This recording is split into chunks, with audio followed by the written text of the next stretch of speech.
ఉన్నదే కదా అది. అయ్యే నించున్నా కదా అనేది డెఫినెట్ గా ఒక మనిషికి సక్సెస్ అనే ఒక ఆత్మ సంతృప్తి అనేది ఉంటది కదా. డెఫినెట్ గా ఉండొచ్చు.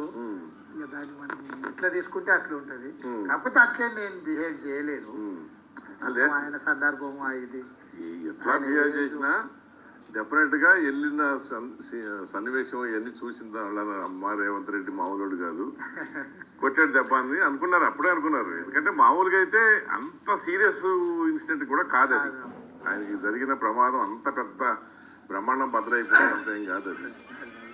కానీ అది తెలిసి కూడా ముఖ్యమంత్రిగా మీకు తెలుసు అది ఎంత అంటే కలుసుకునే సన్నివేశం అనేది చాలా అది సన్నివేశం. ఏదో ఒక సందర్భంలో మీరు అన్నట్టు ఆయనకు అసెంబ్లీలో నన్ను చూడడం, అసెంబ్లీలోకి రావడమే ఇష్టం లేక ఆయన పార్లమెంట్ పోయిండు అనుకో, మేము తారాసపడే సందర్భమే రాదు కదా. రాదు, అదే అయిపోయింది. ఇప్పుడు తారసపడి ఎదురు పడ్డాం కదా.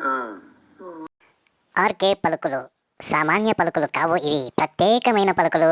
ఈ ఆర్కే పలుకులు రేవంత్ రెడ్డితో అంటాడు కదా కేసీఆర్ని పరామర్శించే విషయాన్ని గురించి, అదేమంత సీరియస్ విషయమేమీ కాదు, బ్రహ్మాండాలు బద్దలయ్యే విషయమేమీ కాదు అన్నట్లు మాట్లాడిండు. అంటే పరామర్శించకపోయినా పర్వాలేదు, అదేమంత సీరియస్ విషయం కాదు అన్నట్లు మాట్లాడిండు రేవంత్ విషయానికి వచ్చే వరకు.